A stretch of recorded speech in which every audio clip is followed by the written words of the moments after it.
الله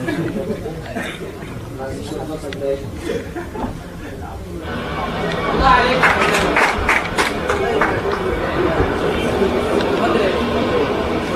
رسيلك ابيض قوي يا بنت يا رشا. رسيلك ابيض وقلبي ابيض. ليه ابيض؟ ايوه على دلعوه يا بنت بقى انا هنا دماغك شويه، خلينا نفرحوا بيك انت واختك في يوم واحد. اختي غاويه فقر، وبعدين احنا هناخدوك نشحتوا بيك ولا ايه؟ ماشي. ايوه انت واد مجدع وطيب، بس انت شايف الدنيا عامله ازاي من حوالينا بقى. الله عامله ازاي؟ كده اهو. يا سيد امك ولا يا سيد ولا يا سيد ولا المعلم ناصر جاب الفراشه تحتي يا ولا. بجد يا خالتي؟ طب انا هدوس وشي بشويه ميه وانزله على الكرسي. انا مش عارفه من غيرك كنت عملت ايه. ان شاء الله اول ما نلم النود هندوك فلوسك على طول. ربنا يخليك يا خالتي وفيه، ما تقوليش كده، الله في ايه غيرك ثابت. عقبالك يا سيد. لا عقبالي ايه بقى يا خالتي؟ هو حد هيرضى بواحد ما اشفر زيي؟ واحد عاش نص عمره في الاحداث والنص التاني في الملجأ. يا ولا ما تغمش نفسك كده، ما تخليش الدنيا تغلبك. النوى يا سيد يا ابني تقدر تغرق سفينه، انما ما تقدرش تحل عقده خير. انما بقى اللي عائد عقده بينه وبين ربه عمر النوى ما تقدر عليه ابدا. عندك حق يا خالتي ونعم بالله، بس ربنا يستر بقى، اصل النوى عاليه.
ده كان في مشاكل ما توصلش للقتل. بتشك في حد معين؟ اشك في مين بس؟ محدش يقدر يخش الا مصطفى باظة اللي باذني. انا مقدر طبعا للظرف، بس في شويه اجراءات والتحقيق لازم يخلص في الاسم. هنحتاجك معانا. اتفضل. جلال. يا باشا. تقرير البصمات عايز يكون على المكتب. يا باشا الفيلا دي.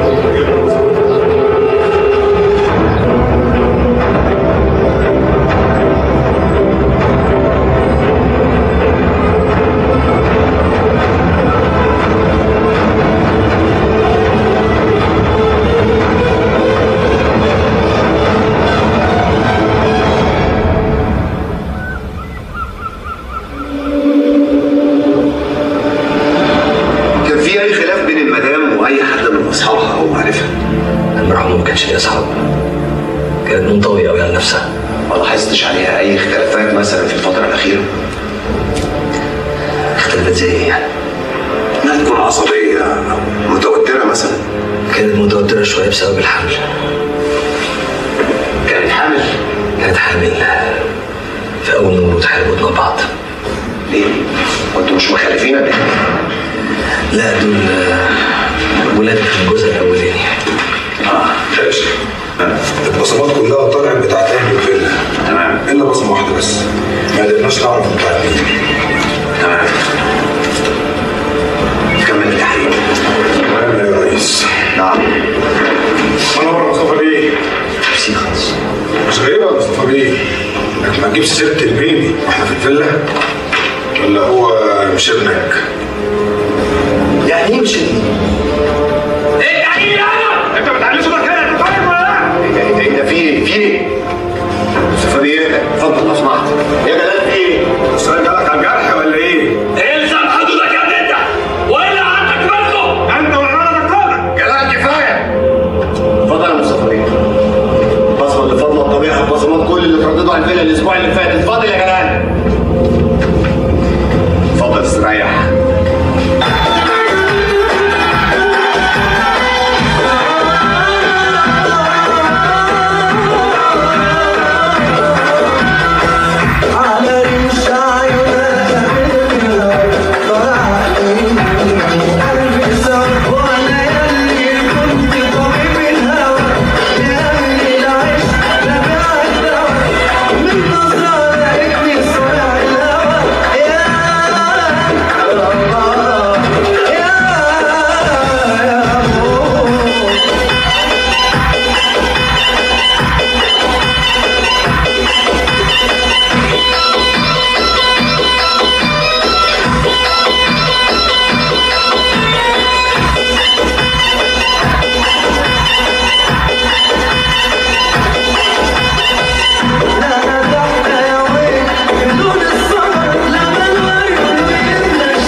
انت بتدور على ايه وانا اوريك على الصح. افتح الاوضه. خلاص يا نبي يا جدعان. خش في السلوك. عملت ايه يا ولد؟ انا مش عرفت يا حاج. عملت ايه يا ولد؟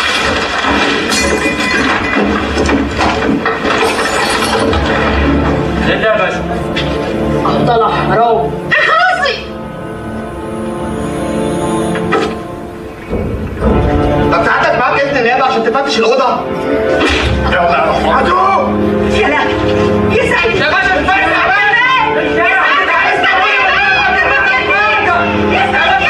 ومن يتق الله يجعل له مخرجا يا سيد. يا باشا كل الحكايه ان الناس دول بعتوا لي عشان اظبط لهم شويه حاجات كده في النجاره، رحت ريحت الضلفه وخدت حسابتي وانت كده.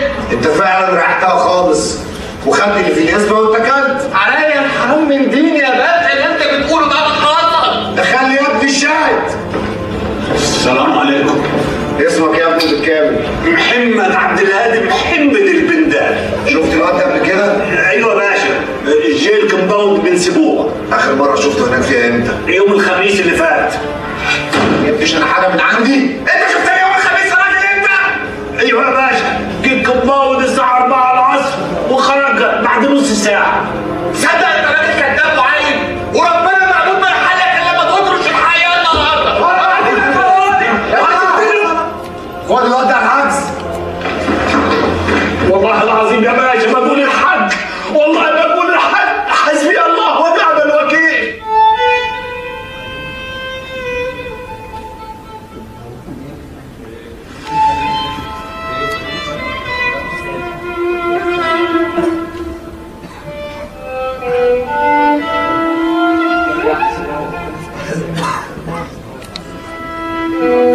قوم يا ولد قوم.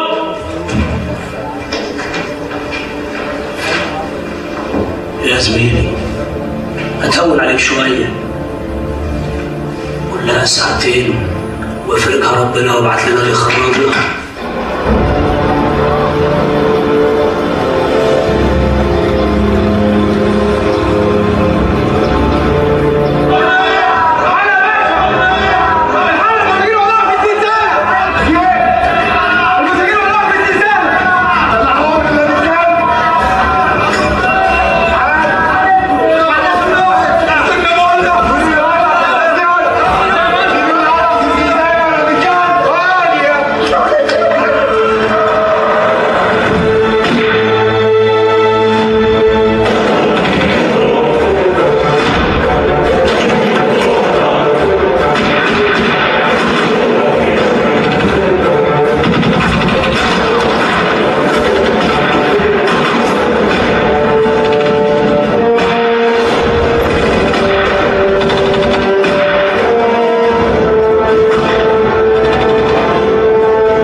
فوقي تعالي قومي وفوقي.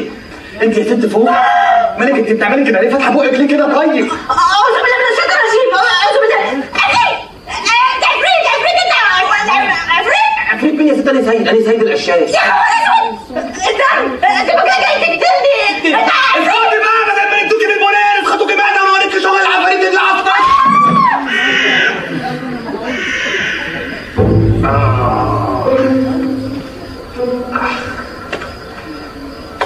عاجبك اللي خليتيني اعمله فيكي ده؟ شفتي وصلتيني لايه؟ يا مزعجه. ربنا يخليك يا رب، ما تعزميش عليا والله، انا كاني في بيتي بالظبط. والله العظيم ثلاثه ما تحلفي. هو انا غريب؟ ده انا العفريت. بس يخرب بيت سرسعتك.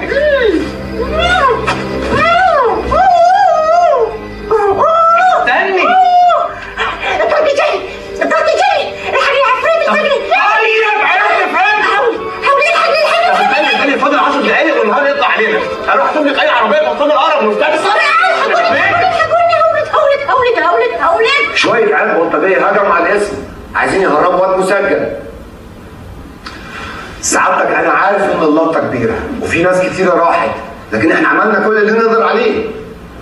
في واد هرب واد يا فندم، الواد اللي هرب ده انا هجيبه ومنسق مع كل مديريات الامن. حاضر يا فندم، اللي تؤمر بيه ما عليك. اتفضل يا فندم. على فكره يا باشا، جات لنا اشاره ان الواد سيد نط في ارض زراعيه بالفيوم. ايه؟ ما انا عارف من ولادي. فيوم ثبتت انه نط هنا. تعالى يا ابني شممنا كلب الصخره دي.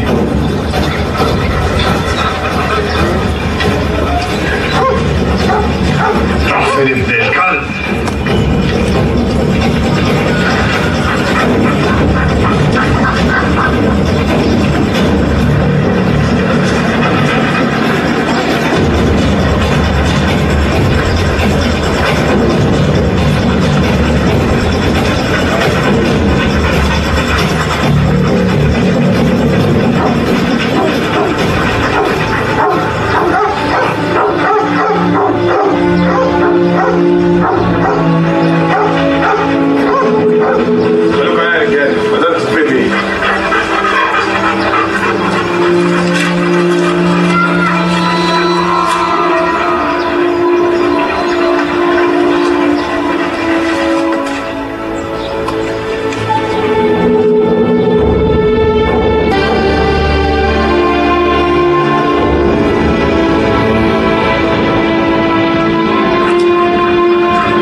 قاعد فيها واد اسمه صلاح، بس هو مش قاعد فيها دلوقتي، اللي قاعده فيها دلوقتي عيله صغيره كده حلوه يعني.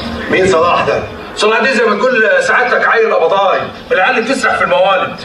بس من غير مؤاخذه يعني الواحد ما يحبش يجيب في سيره حد، استغفر الله العظيم يا رب. البنت اللي كانت قاعده في العشه لوحدها دي كانت محمله. يعني ايه محمله؟ كانت شايله قدامها. يعني ايه شايله؟ حبلة يا بيه. والبنت دي فين؟ البنت دي الواد سعدون عدى عليا النهارده الصبح، يقول لك كانوا بيوقفوا تاكس ومعاهم واحد غريب على البلد، والبنت دي كانت معاهم، قال ايه عايزين يدوروا لها على مستشفى عشان هتولد خلاص.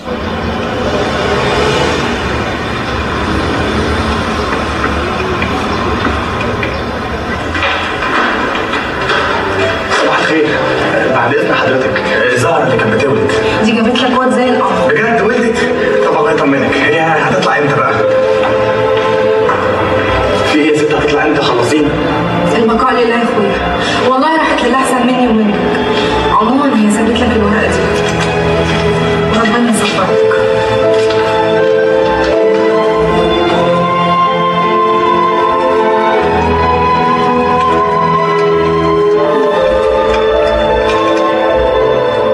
عشان خاطر امي، لو حصلت لي حاجه خد ابني لصاحبتي زينه، شغلها في مولد سيدنا الغالب في بني سويف.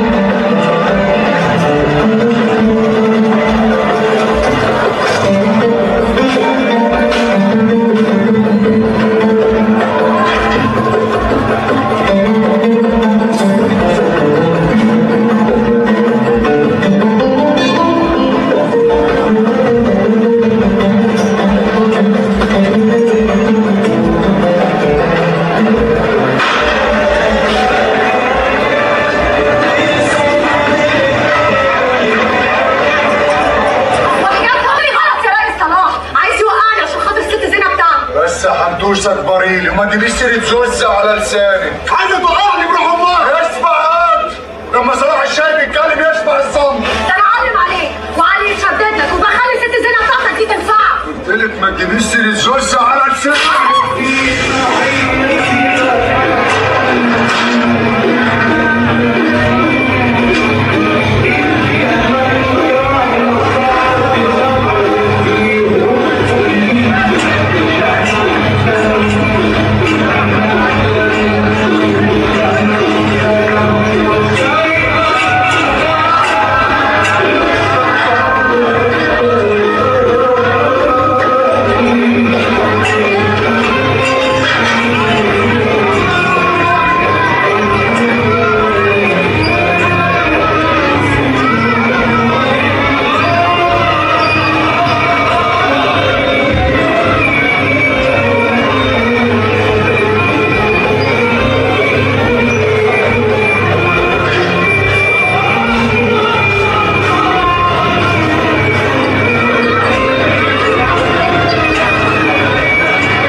وبعد حالة الولادة الطفل اختفى من الحضانة واحنا على طول عملنا بلاغ بالواقع يا فندم. هي دي صوت الواد اللي مع البيت؟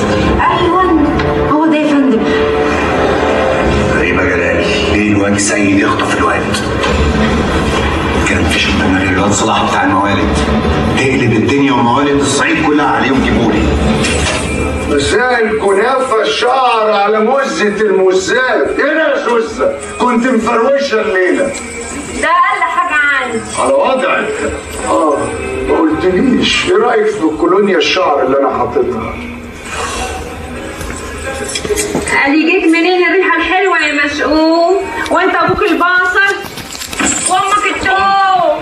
بتضربيني في قلب اللي حبك دايما كده موقعاني وساندة نفسي. بقول لك ايه يا صلاح؟ ما تحل عني، حل عني لحسن وديني جاي منك. فكك يا بنت من قلة الشوح ده، تسيدي نفسك ومالك سعر ولا ايه يا بنت؟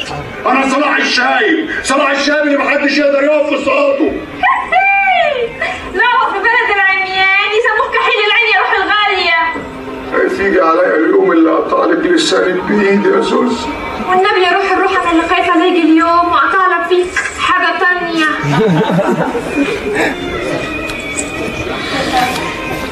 هو ده العيش الممنوع.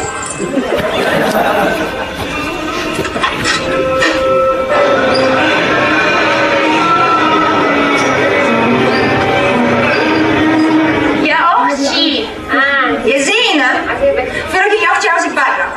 راجل؟ قولي له زينة بقى مالهاش في الرجاله. يا اختي شكله مش من هنا. امال من ايه؟ من هناك؟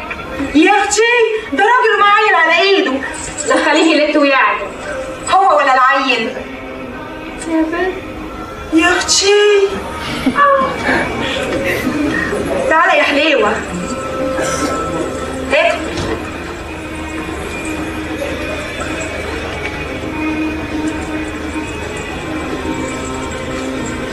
اسمك ايه وعايز ايه؟ يلا لا. ايه ده؟ وانا جاي اطلعه فيش؟ ايه قول ايه؟ انا جاي لك من طرف زهرة.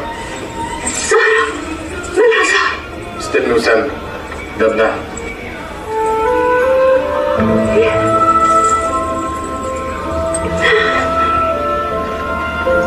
وهي فين؟ زهرة تعيش انت، ماتت وهي بتولد وحرام.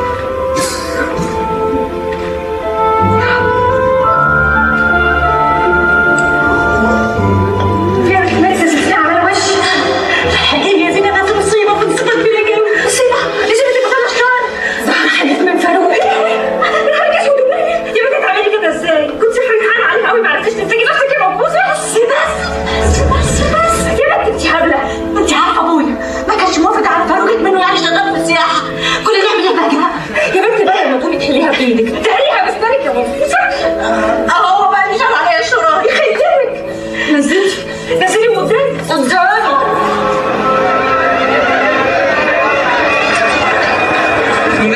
والعيل ده هتعملي فيه ايه؟ هنوديه ناحية طبعا. انت تعالى هنا اقول انت مين؟ انا اللي ضيعت عمره سنين. مين البليحه ده؟ مالكش صالح يا صلاح وحل عني الساعات. ماليش صالح يعني ايه؟ مين الاشخاص ده وراكن هنا ليه؟ والعيل اللي في ايدك ده سرقاه منين؟ ما ايه يا شنب انك عاوز هي حته على الفاضي؟ اسمع غنداف انت، خليك في كوزك لما نقول. يا صلاح الراجل ده هيبقى ضيف والواد ده ابن زهره. اسكتك بقى. زهره خلاص ماتت عشان ترتاح من خلافك والنسينيا دي كلها. برضه ماليش فيه، تيجي تاخد الواد وانت تاخد العيل ده وتغب من وشي خالص. طب بقول لك ايه يا اسمك ايه انت؟ خد العيل خد بالراحه حسب راسك. قدامي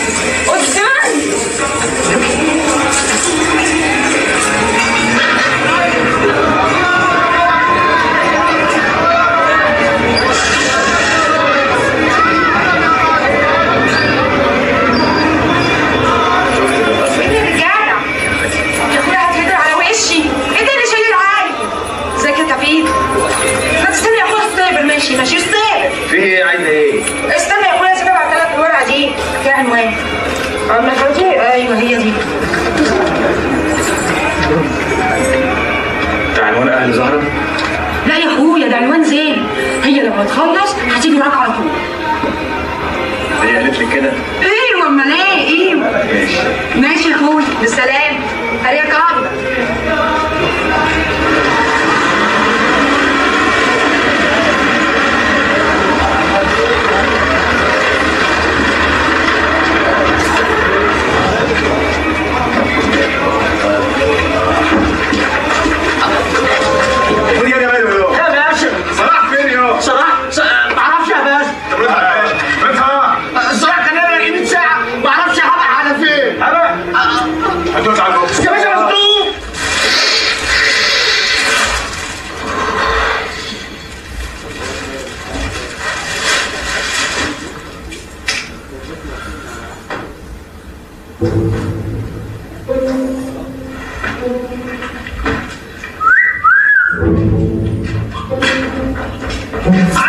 في ايه؟ اسمك كريم ايه؟ انا سيد القشاش. القشاش. عشت الاسامي يا سيد. الله يخليك. يلا تعالى ناكل لقمه مع بعض.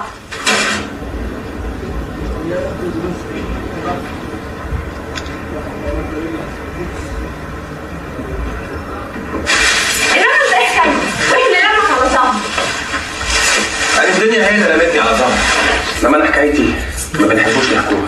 اللي انت منه وابوك منه ما تختشيش منه. وانت بتتكلمي كده مع الخلق كلها؟ لا مع الرجاله بس. اشمعنى؟ ما بطيقش صنفوك يا واد نقص. ايه حكايتك؟ ما انا قلت لك مالكيش دعوه بحكايتي. الله، اول ما نور ربنا هيطلع كل واحد فينا هيروح لحاله.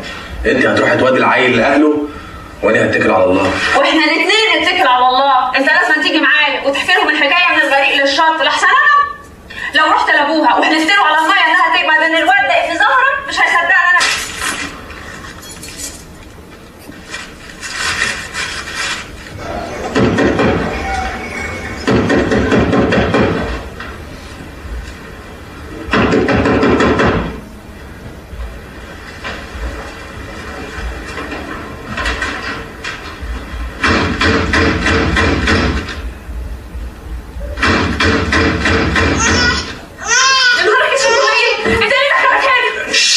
في ايه وانا فتحت باب مبوالي؟ عايز ايه؟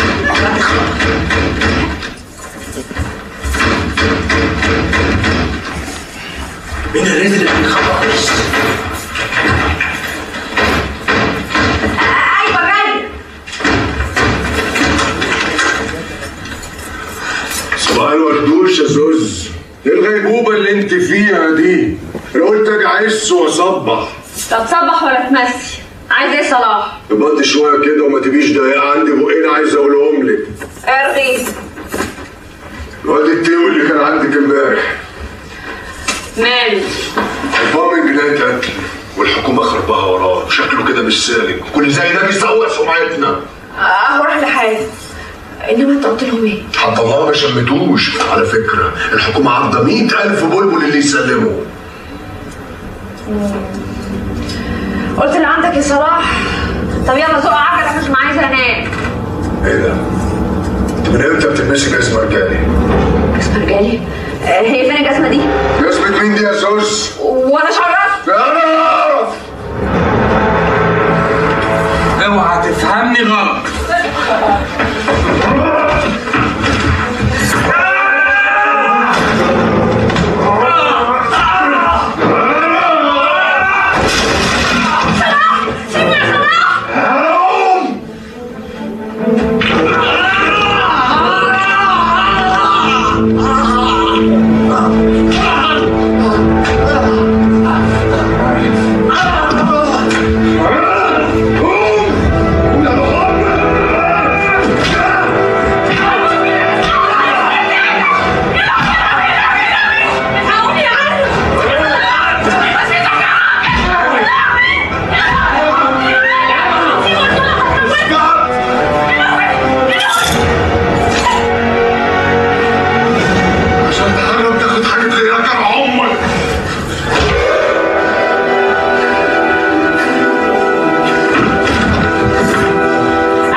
بقولك ايه؟ على بيت اهله واخلعني. مش بقولك صفواتي تخلع ازاي وتسيبني في المصيبه السوداء اللي انا فيها دي؟ طبعا ما انت قتله وديني اللي بالك عنك الحكومه واخد ال 100,000 جنيه. بس ايه البكابورت اللي طفح في وشي ده؟ الله، مين اللي جاب سيره الخلعات؟ هي الرجوله اتنحت ولا ايه؟ يلا بينا على بيت الولد. ايوه كده، رجاله ما تجيش غير من السد. ماشي.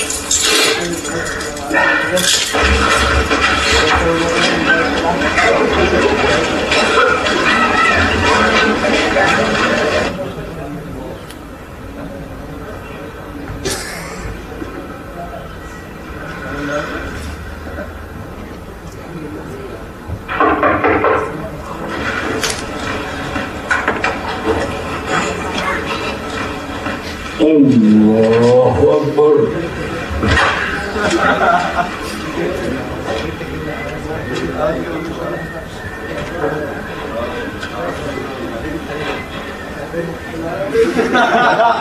السلام عليكم ورحمة الله.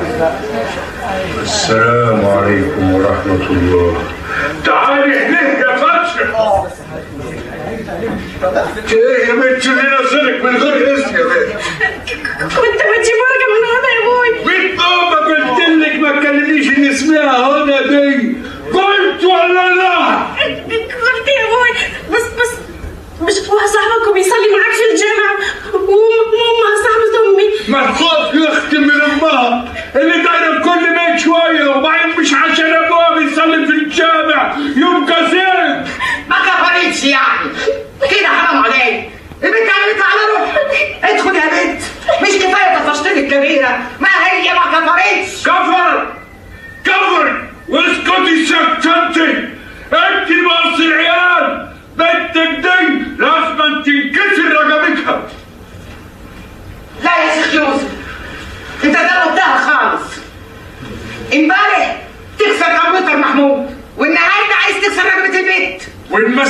تخلينيش هكسر رقبتك انت كمان. مش الكمبيوتر ده اللي جابه من وراي عشان لما نناموا يتفرج على المسخره وقله الادب. هتروحوا فين من نار جهنم؟ هتروحوا فين من نار جهنم؟ لا يا بوي، انا اشتريت الكمبيوتر عشان انزل عليه كتب من على النت واذاكر عليها، بدل ما اشتري الكتب وحضرتك تحرجها لي. انا بحرق الكتب عشان الكتب اللي انت بتجيبها كتب كفار والعياذ بالله. انت ازاي تكفر الناس يا ابوي؟ مش من حق اي حد انه يكفر حد. مين اللي قال لك كده عاد؟ قالوا لنا في المدرسه ان ربنا قالك دي. ما هو ما بوزكش الا المدارس دي. طب يمين بالله العظيم ما انتم معتبرين المدارس دي واصل. العيشه دي ما بتجيش تنفع يا شيخ يوسف. لا هتنفع يا خديجه، هتنفع، وفي الاخر كلام انا اللي هيطلع صح.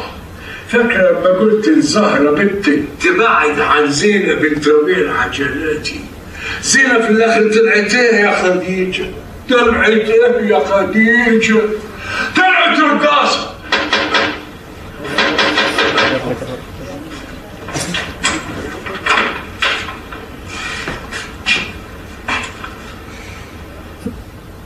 لا يا باشا، انا لقيت سعادتك الواد الحليش اللي بيدوروا عليه. بس سعادتك المكافأة يعني 100,000 جنيه. عشان انا عليا اقساط يعني بعد اذنك، وانا هفرش الواد ده عقبال ما تيجوا. وهي فين دلوقتي؟ هي جثتها في المستشفى عند الحاج. كنت فاهم ان جوتك على عيالك هتحافظ عليهم وعلى شكلك. دول يسروا حب مش كره وجسوه. اللي ما شفتك مرة حنيت على عيل منهم ولا خدت واحد فيهم في بعضك. بقينا ازاي دلوقتي؟ مش طايقينك. استغفر لربك يمكن يغفر لك غلطة بنتك اللي انت سببته بجهلك لدينك. منك لله،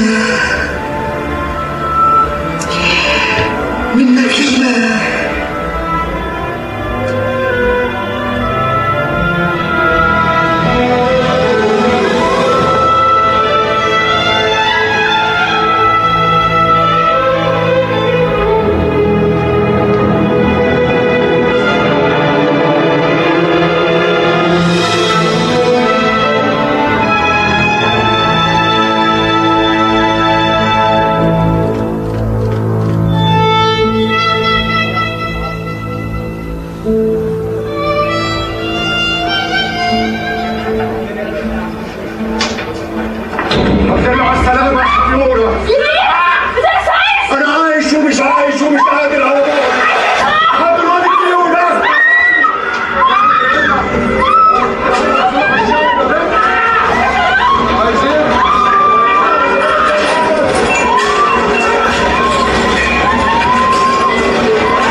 سامح اللي كان السبب. وعلشان كده لازم نرد الجميل للجدع، والكلام اللي انا قلته لك ده ما يخرجش براه، يفضل بيني وبينك وبس. انا قلت للناس هنا في الدير قطاع الطرق هم نزلوا علينا. سيبيني شويه يا زينب، عايزه اصلي وادعي لزهره اللي هيكتب لها.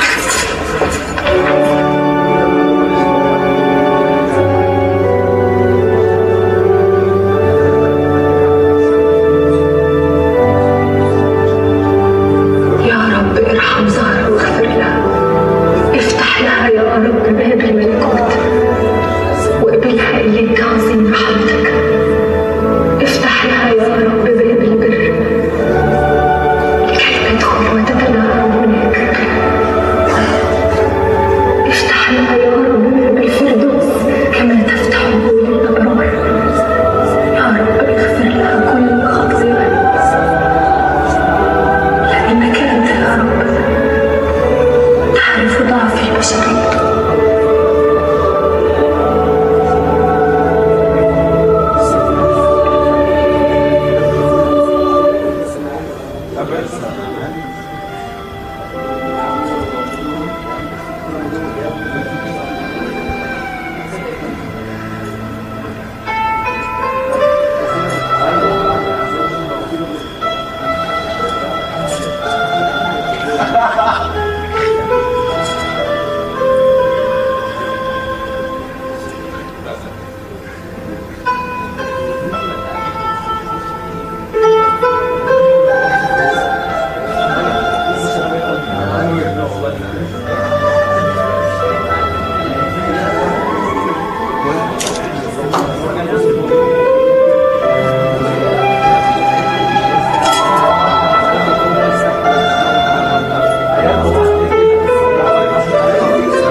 احنا في الحفظ والصيد يا اخويا، احنا ناس طيبين قوي. ناس مين؟ احنا في دير في المنيا.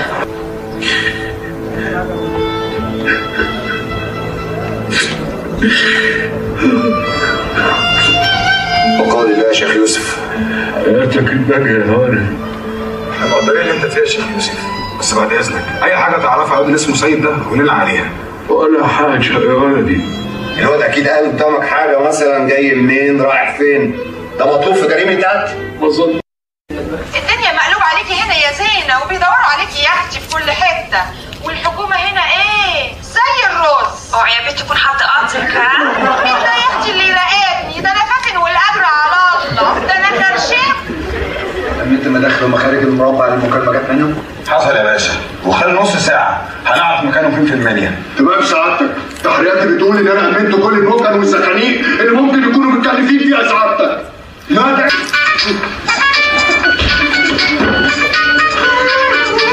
رد يا بنت، واي حركه وسخ يمين الله هكون معلقك في شعرك بالمولد.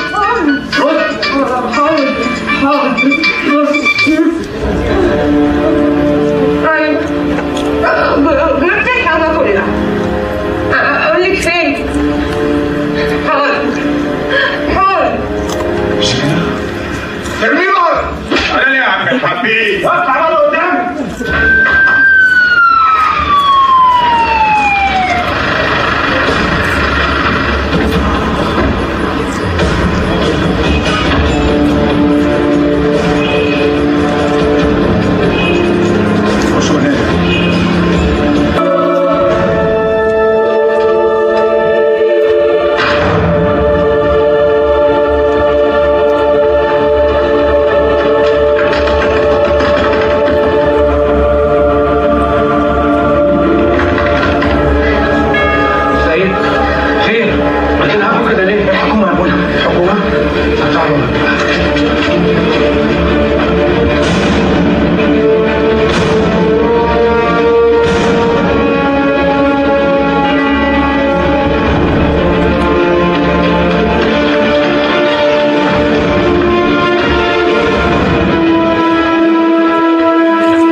فين سيادتك؟ ما شفتيش واد وبنت كانوا بيجروا هنا من شويه؟ لا انا الرائد معتز الروبي، محتاجين ناخد منك كلمتين هنا في الدير.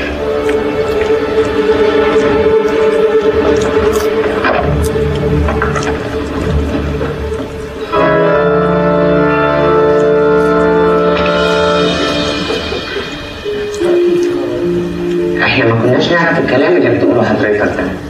يبقى في حد واخد طلقه في كتفه وسلاح مين؟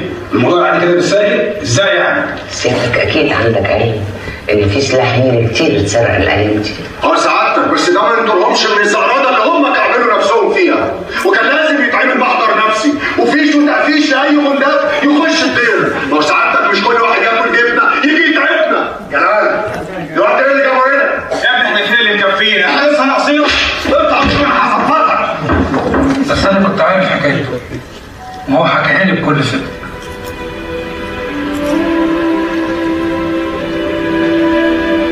حضرتك عرفت منين بقى انه بيتكلم بصدق؟ وانت حققت معاه؟ وحضرتك وكيل نيابه؟ عشان نحس بصدق او كذب انسان مش محتاجين نكون وكلاء نيابه. بس احنا لو مشينا ورا احساسنا يا اخت مفيش حق هيرجع لاصحابه والبلد دي هتبوظ. احنا للاسف علشان فقدنا الاحساس ببعض تهت بينا الحقيقه. طب احنا هنحتاجك معانا في الاسم علشان نحس ببعض اكتر شويه. انا مش خايف الاسم بتاعك لان الرب قادر الحق. اتفضل انا جاي معاك.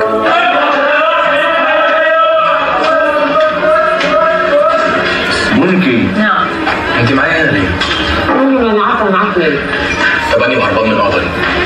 انت هربان من ايه؟ انا كمان هربانه من قدري. حكايتك ايه يا بنت زينب؟ يوه ده حكايتي طويله قوي. امي الله يرحمها بهدلت بيا بعد ما ابويا مات. كان لازم تتجوز. جوزت واحد اسمه عاد الشاي. اول اللي اتنقل اللي اسمه صلاح. كان في دوة الحته واحنا كان لازم لنا اي ظهر نتحمى فيه. بعد ما جوزته بكام شهر طفحها كوته. كل يوم ضرب وبهدله وذل واخدت المتم. ومن ساعتها صلاح بتقبلني واللي ابوه كان بيعمله مع عمي صلاح بيعمله معايا. طب وما خلعتيش منه ليه؟ وفكتك من السكه اللي كلها لبش دي؟ انت انا عندي من السمن امطاره لا كنت عليك بصل ولا بصار. ابن الكلب نفضني اول باول ما بلحقش اتحمل على شقايق. طب وما اتجوزتيش ليه طيب؟ ما انت حلوه وفرس وهو ما فيش غلط. بتتلم يا يعني عايز تفهميني ان انت لسه كرتونتك لحد دلوقتي؟ نعم ولا حد يستجري يجي ناحيتي واللي يجي ناحيتي اقطع ايدي. خلاص طيب حاضر تعالي كده بس بالراحه وطي صوتك. الله انت جبت بنت الغلبويه دي منين؟ انت امك كانت حربايه؟ من الدنيا علمتني اللي يعمل نفسه رده تنقش فيه الفراق. انما كنت هتعمل ايه في مصيبتك دي؟ والله ما انا عارف. انا متاكد ان الراجل اللي شاهد عليا ده هو اللي مع مراتي، ومتاكد كمان ان في حد وزه عشان يشهد عليا. وبصراحه بقى شككت معلش. بقول لك ايه؟ انجز ما تخلصليش الرصيد. حاضر.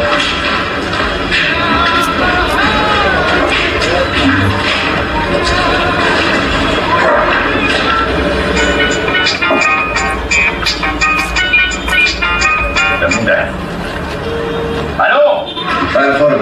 الشاش حبيبي، بقول لك ايه يا الشاش، انا نزلت اتقصت على البنداري ده والناس قالوا لي انه ساب الحته وراجع بلدهم. انا بقى من تحت بقينا الله اعلم.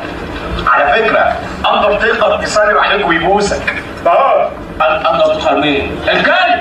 الله ابيعك انا ابيعك. ده انت عليك يا باشا استويت. تنسى على البنداري ليه يا الولد سيد كلمني في التليفون وطلب مني اتقصت على الراجل ده. بس ثلاثة بالله العظيم ما اعرف ارضي فين. يعني ينفع فرج انك تمشي وراه كده عمياني؟ اصل الولد سيد بلطي هو واقف جنبي ياما وعمري ما شفت منه اي قله اصل. اما اتقصت بقى بلغته بايه؟ بلغته بان الراجل اللي اسمه بنغالي ده ساب الحته ورجع بلدهم هنا تاني. هنا؟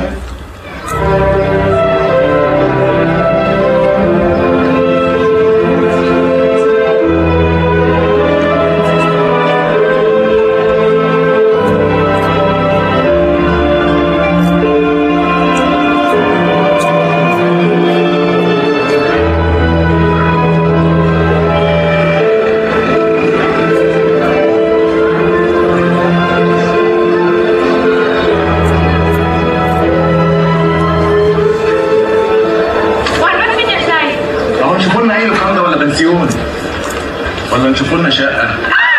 شقه؟ بقول لك ايه؟ يبقى زينا اهو، تعال. انت جرح مرام اوعي.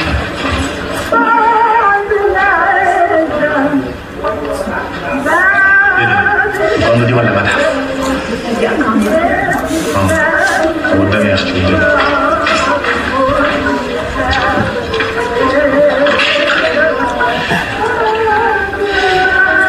يلا تخيل يا بلدينا.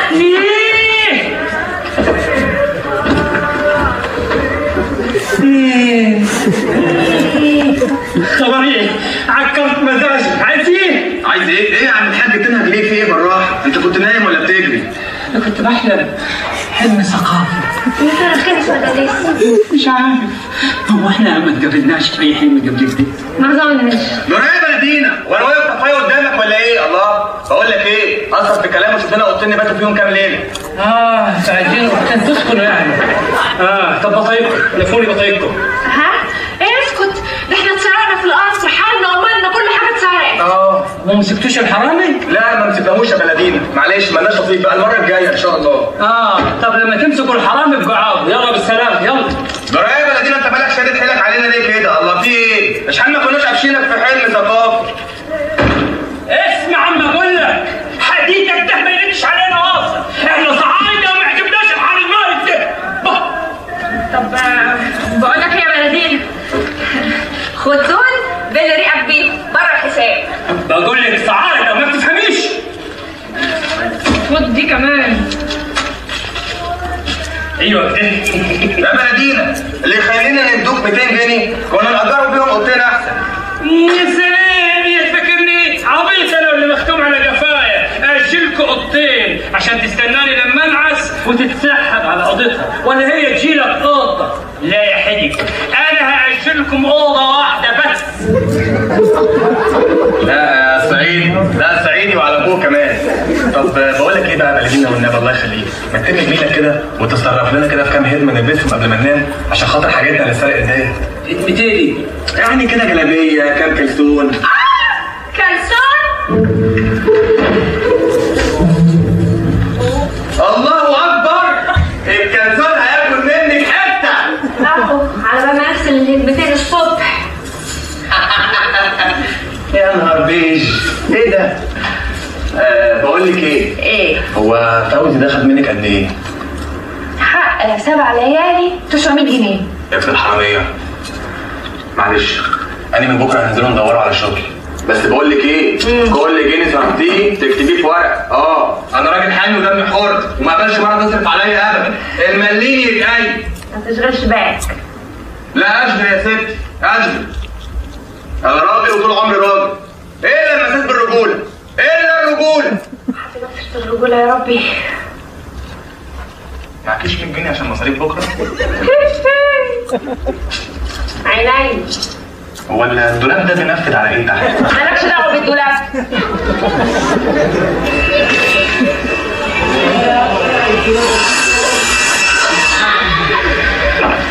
شد حيلك امال يا استاذ سيد، العريس زمانته جاي يطلع على حاجته. نص ساعه بالظبط وكل حاجه خلصانه. السلام عليكم يا معلم. اهلا مرحبا عريس. وصلت ليه يا معلم؟ شددنا يا اسطى عاشور، الاسطى سيد ما مخليش. السلام عليكم. وعليكم السلام ورحمه الله وبركاته. معتز يا باشا. يعني جلال صباح الخير. صباح الفل يا ياسر. ايه الاخبار؟ بعتنا نشر بيانات الواد سيد لمديريه امن هنا واتوزعت على كل الكمان والاقسام، وكمان يا باشا جبت لك عنوان البنداري من صوره بطاقه قديمه كده كان مقدم باين عنه في المدرسه. طلع فين الواد ده فين؟ المشكله يا باشا بقى ان هو ما طلعش في هنا، ده طلع من اسوان. هنلعب. حطوني تحت مراقبه 24 ساعه. طب واللي عايز يا باشا؟ ما نبعت نجيبه عندنا هنا. اتقل يا جلال، بنداري ده هو الطعم اللي هنجيب بيه الزفت اللي اسمه سيد. ما كانتش جت القضيه دي في الشتاء يا باشا؟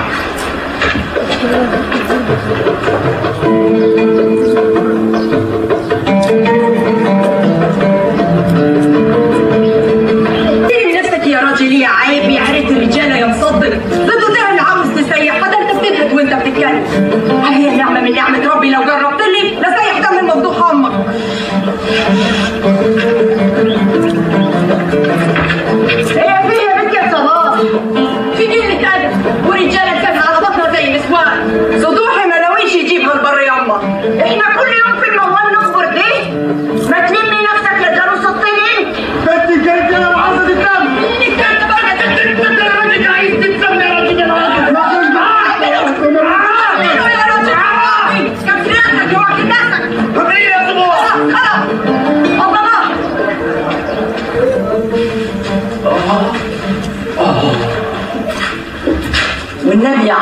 ذكر في العركه. والختم الشريفه كنت هسيح دم من غير حلفان ياض.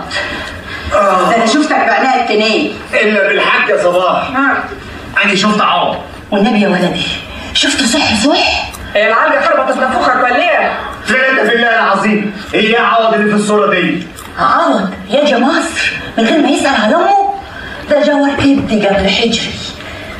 طب بس اما اشوفه هقطعه بسناني. ده لو انا علي ده عيني راحت من البكا عليه يا نظري. استهدي بالله يا ام عاد، جوامك صدقتي انه عوض؟ يكون الشبت يا صباح عرف ان دخلتك يوم الخميس فجاي يوقف معاكي في فرحك. يمكن يوم، بس ده انا كده يوم كرمنا بيحبني قوي، عاوز يكمل فرحتي بعوض. واهو يلقولنا حد يوقف معانا بدل ما احنا ملناش حد كده. ما تقوليش كده يا صباح. امال انا رحت فين يعني؟ ما قصديش. ربنا يخليك لينا يا ولدي. حاجة صح يا بنتي يا صباح، لو طلع هو عوض متهيك لفتح تاني، والنبي متهيك لفتح تاني.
اللي يروح ما يرجعش. ناس لفوا على دماغه من 10 سنين وفهموه ان هو يروح يشاهد في افغانستان، وانا وامي عايشين لحالنا. من كتر ما الحكومه ما ضايقتنا بالسؤالات عليه عملنا بلدنا وجينا عشنا هنا في جنة. انا وامي ملناش حد هنا، والناس ما سايبناش في حالنا، ومحتاجين راجل نتحموا فيه ويطلق علينا. امي روحها في عوض اتعمت من كتر البكي عليه. طب انا ايه المطلوب مني يا ست؟ مش انت بتقول ان مالكش حد هناك وعايش مع مرتك؟ خلاص تبقوا تاجوا تقعدوا معانا. ليكوا معاكم تهببوا ايه يا ست عندكم؟ انت مجنونه يا ست؟ انا مش مجنونه ولا حاجه، انا يتيم ومحتاجه اب او اخ اتسند عليه يسلمني اليد عريسي. خلاص يبقى تاجي تقف معانا في الفرح، ولو عوزت بعد كده تمشي وبكمشي. قلت ايه؟ ساند عليك النبي حبيبك، بتحرمني وبكاري اخ.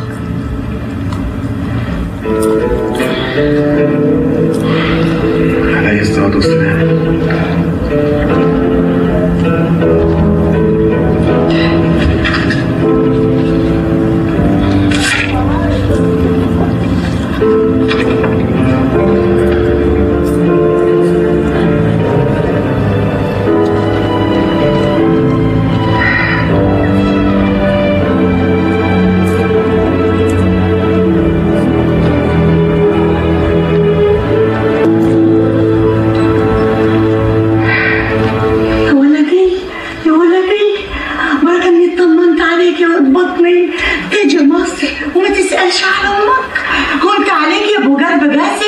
معلش يا أم، سامحيني ماني اصلي ما كنتش اعرف لكم طريق.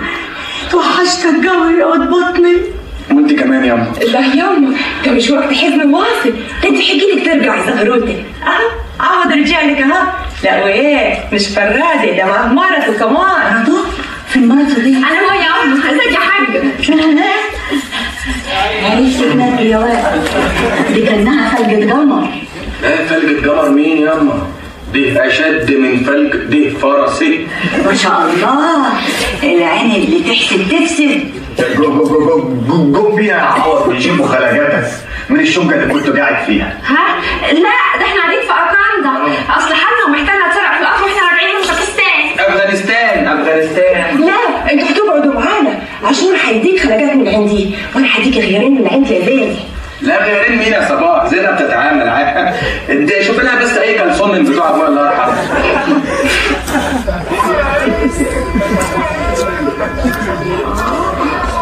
يا بوي يا رجلي صلى عليا تموتني. مالك يا ام خير؟ ايه اللي بيوجعك؟ رجلي يا ولدي بتنجح علي. من ايه كفر الشر؟ خبراشي بتوجعني من طريق ونص. فقرت من كتر برمي على الدكاتره مرتاحش غير بالميه الحاميه والملح. خش هاتلي شويه ميه، سخن لي شويه ميه. حاضر يا ام العلاج.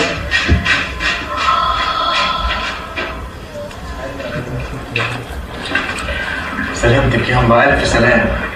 تسلم من كل راضي يا عوض يا ولدي، ويسترها معاك دنيا واخره انت وكل اللي زيك، ويجعل ليك ما عليك، ويحبب فيك القريب والبعيد والمشي في الطريق، ويكفيك شر ظلم الدنيا يا عوض يا ولدي. ادعي لي احسن الدنيا مميزه معايا قوي، بس من غير اسامي. ينصرك على مين يعاديك قدر يا كريم.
تسأل عليه يا ولدي مش من بندرية جنة.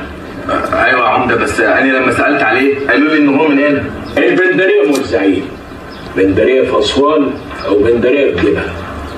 انا هشيعك للشيخ صفوان البنداري كبير بندرية اسوان، او هو راجل زين وهيقف جرة.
تفصيله جايه واجهز عشان هنسافر هنا دلوقتي.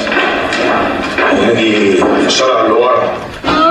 لما صحيت على حبك وشفت الدنيا من عندك، انا لما صحيت على حبك وشفت الدنيا من عندك، اتمنى لو كل العشاق يحبوا زي انا بحبك. على حبك وشفت الدنيا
يلا اديني الكلب.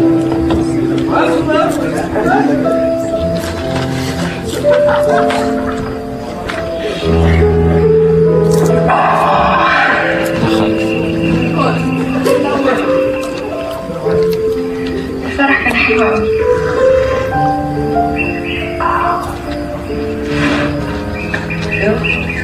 مالك؟ الراجل اللي بندوروا عليه شكله مش في هنا. انا عرفت ان عيلته ليها فرع تاني في اسوان. بقول لك ايه؟ احنا اول ما النهار يطلع ناخده سكه ونخلع. مالك ساكته ليه؟ لا ماليش. ماليش يا بنت. انت هتركبيني الفيسبا. مالك يا بنت؟ احنا كنا عايش ومالك الله.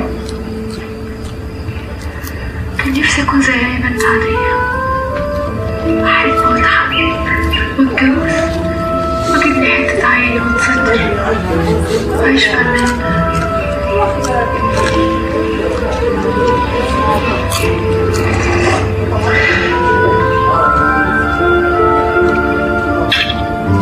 هو مالك؟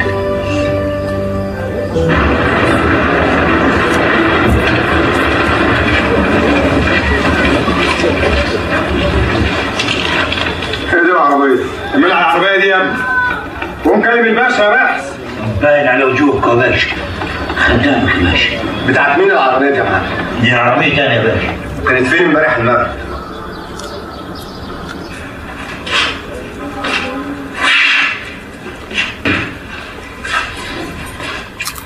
تقول عليك امك وتهملها تاني. معلش يا أما، هنبدو مصلحة في السريع ونرجع لك طوالي. مع السلامة يا حبيبتي. مع السلامة.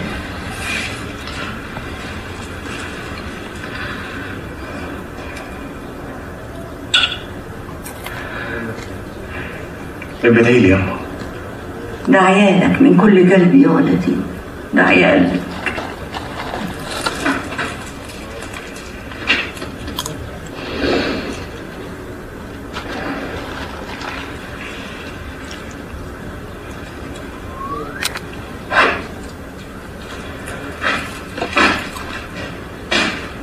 ولدي. ايوه.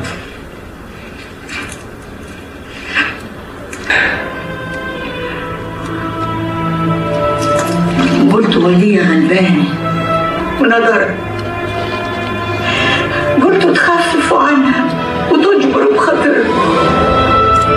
بس تعرف يا ولدي حنيتك علي خليتك في معزة وطبطني. وده عيالك منين ما تروح. ربنا يكفيك شر المرض ويكفيك شر ولاد الحرام. سيء عليك النبي حبيبك. ما تقطع بي ولا تحرمني من اني اشوفك. لكن انا شايفاك بقلبي يا ضلال. وان كان ربنا رايد لي وكاتب لي يكون عندي ولدين خلي ولد جاف والتاني حمل. ربنا يردك لي بسلامتك لي.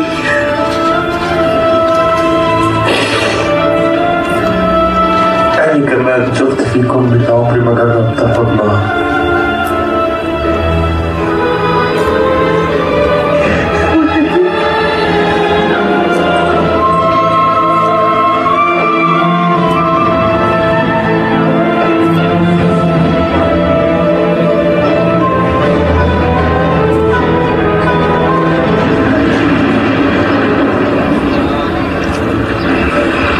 بيت الست فاطمة فين يا ابني؟ ما اعرفش يا بيه.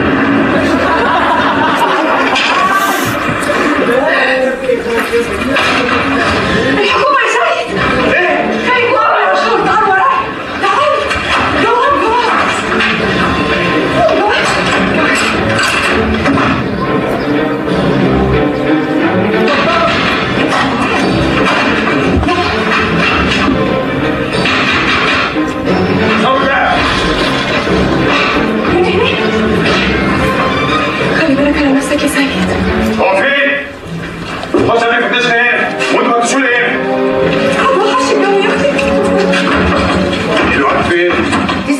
مين يا باشا؟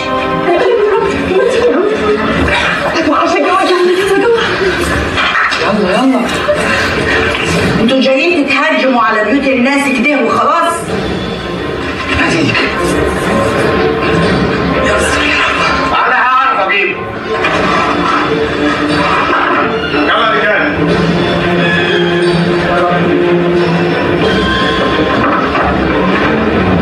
جلال. يا ريس، طوال الشارع وحوالين البيت كله، والواد ده تجيبهولي يا جلال، انا عايزه. حصل يا باشا، انت وهو طالع من هنا.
أنا مظلوم يا باشا، مظلوم وبندوروا على براءتنا.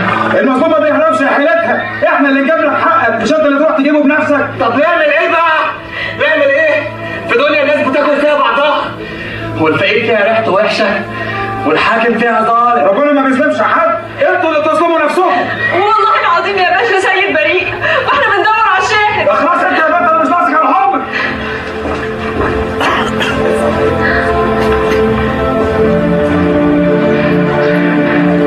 أحبه على قدك يا باشا، أحبه على قدك، سيبنا نجيبه براءتنا وما تظلمنيش أنت كمان.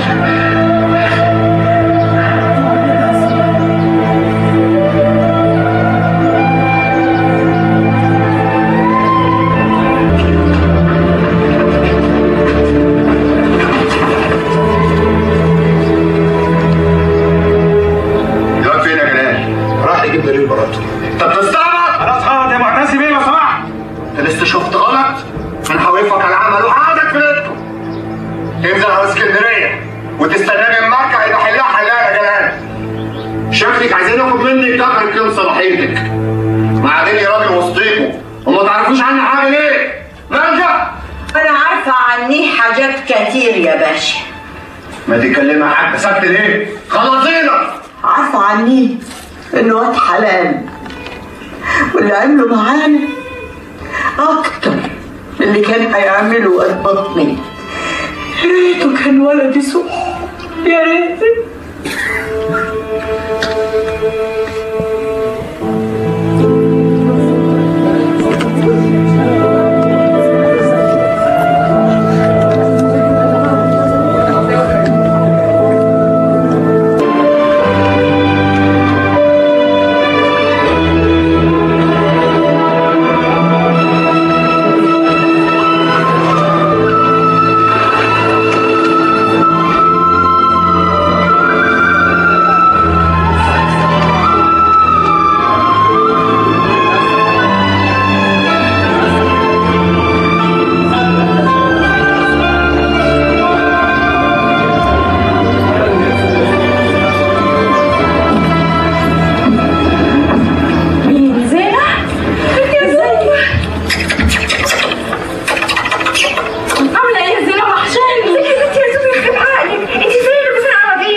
صلاح قلب عليا بقيت ارقص هنا في لوكاندا للاجانب. اجانب؟ انت اللي زعلك ايه؟ مين الممثل اللي معاك كده؟ طب يا حبيبتي احنا وصلنا يا مدرسة. بقول لك ايه والنبي يا عم الشيخ، نوصل لبيت الشيخ صفوان ازاي معلش؟ هتاخد اي مركب من المراكب دول هيوصلك لحد دول. الف شكر ربنا يخليك. يلا زين. هبقى اكلمك في التليفون يا اخي. خلاص هستناك يا زين. طيب طيب. اوعدني يا رب محفوظه برضه البنت زينتي.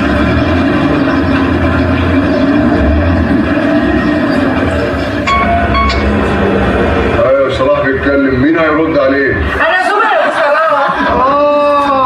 ازيك يا بنت عشكه؟ بقول لك ايه يا ابو صلاح، انا شفت البنت زينه ومعاها واد موز كده على مركب في اسوان، وسمعتهم بيقولوا ان هم رايحين للشيخ صفوان. وحياه القذاره اللي بينا عايزك تصبي عليهم نضاراتك واوعي يفرطوا منك.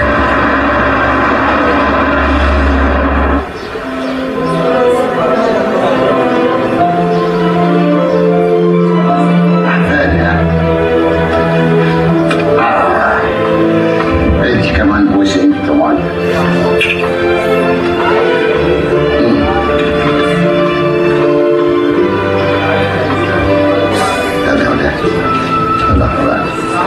يا مرحبا بالضيوف، يا مرحبا. مرحبا بك يا عم الشيخ.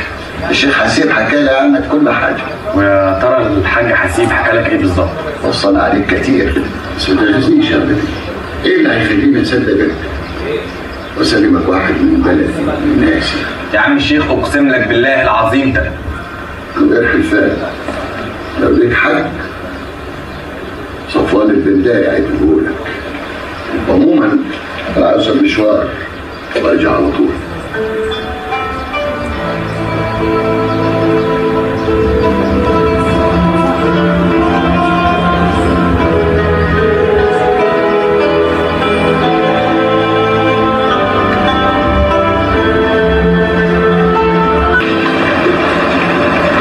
لا مش هسيبك. عارفه ليه؟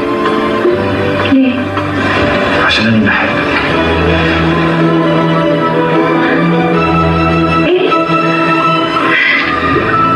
انا بحبك يا زينب. بحبك قوي قوي قوي قوي قوي قوي.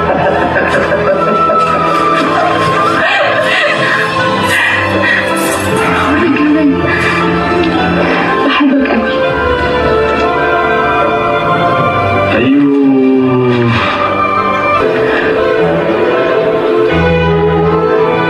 طلع من بقك زي حته السكر. انما تعالى هنا، انت ابتديت تحبني من امتى؟ ناوي اللي انت بتتكلمي عنه. حسيت اننا كنا بندور على حاجه ضايعه مني من زمان ولقيتها. وانتي انا حبيتك يا زين من اول ما لقيت الراجل اللي يحرمني من الدنيا ويغطيني بحنيته وخيره.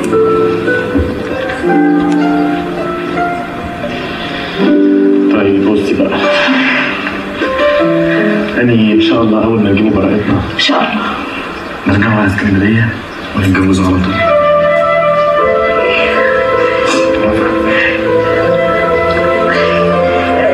هقول لك لما ترجع.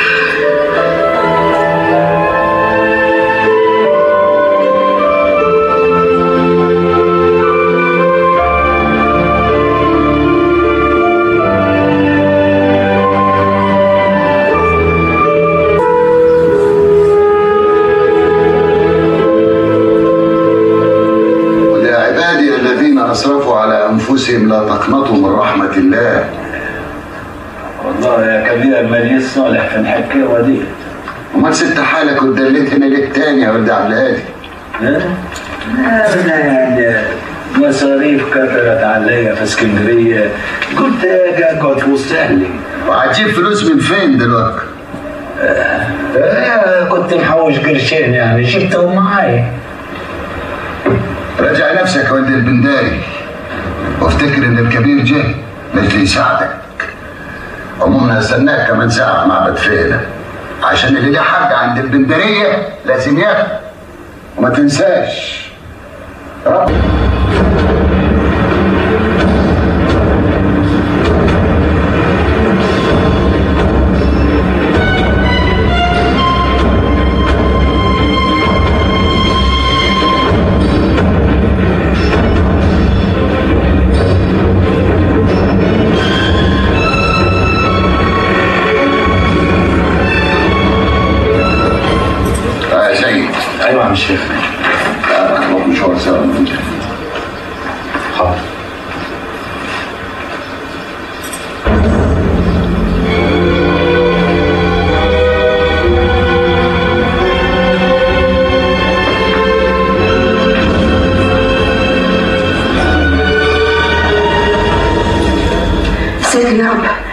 الله الرحمن الرحيم. خير يومك فل الشهر. قلبي مقبوض يا بنتي. ايه ابن ولدي سيد فديك، وقف معاه يا رب لاجل حبيبك النبي، وقف معاه يا رب. سيد لا اله الا الله محمد رسول الله.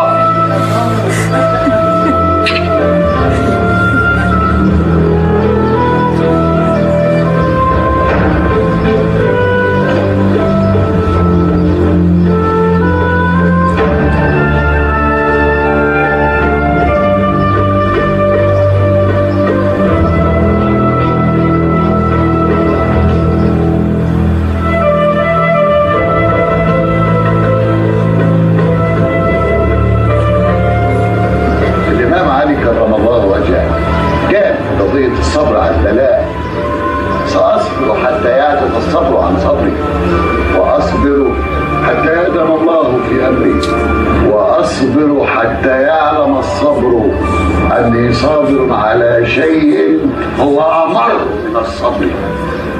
اصبر يا ولدي وخلي ظنك في الله خير. أنا ظني في الله كل خير وحياة ربنا يا مولانا، بس نفسي أعرف أنا بيحصل لي كل ده ليه؟ ما قلت لك يا ولدي ربنا بيختبرك. الواحد بيجي الدنيا دي مش عارف مين اللي هيخرج ايديها، يعني انت تعرف مين الداية اللي ولدت امك؟ أنا ما أعرفش أمي أساسا عندي.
شيخ صفوان.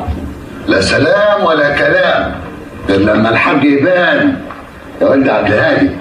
وانا جاي هنا عشان اقول الحق. سمعنا بقى حق ربنا يا جندات، سمعنا حق ربنا عشان انا خلاص انا تعبت.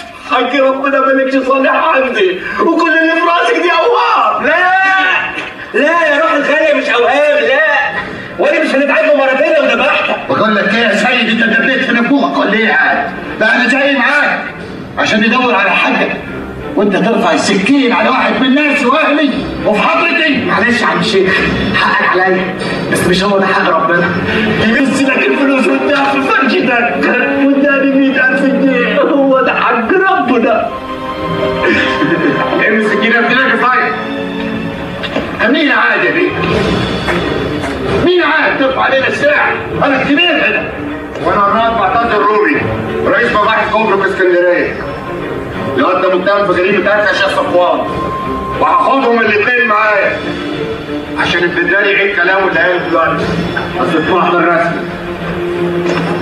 ارمي السكينه زي يا واد.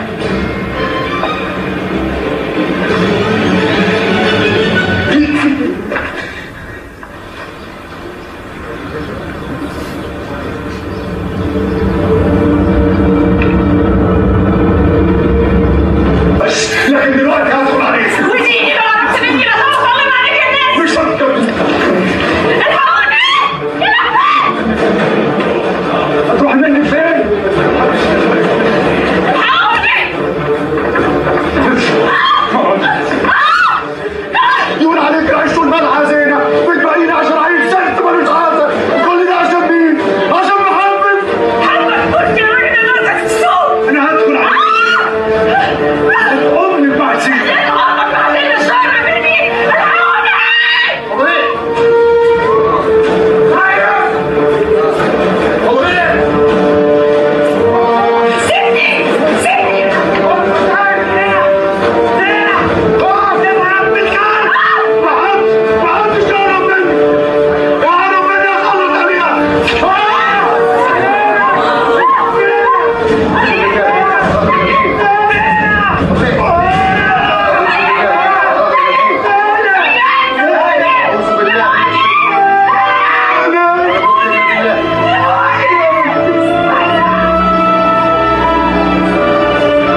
قوم يا ابن الوزير. كان لازم تموت. ما تقدرش واعلم خيرك الكون. مش عارفه اذا كان ابنك او ابني. انا هعملك يا ابن الكلب. هعملك انا. اشمعنى بقى سيد؟ عيل غلبان ملوش دنيا.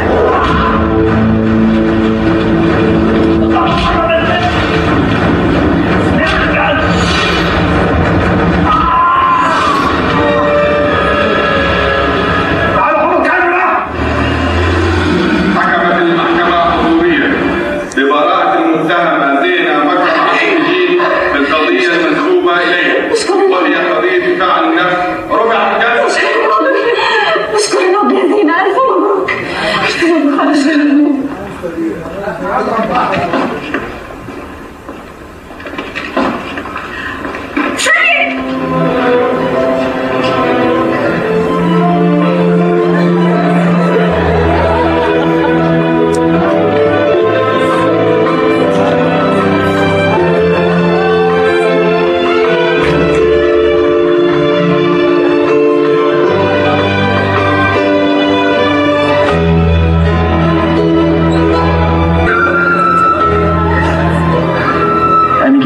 معايا أهلي كلهم. دول مش أهلك لوحدك يا سيد، دول بقوا أهلنا كمان. أنت طلبت مني الجواز وقلت لك هرد عليك لما ترجع. مين رجعت؟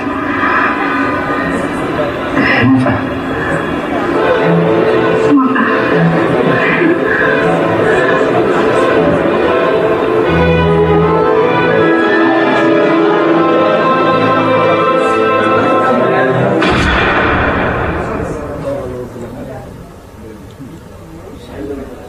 هي ولا هو؟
شهد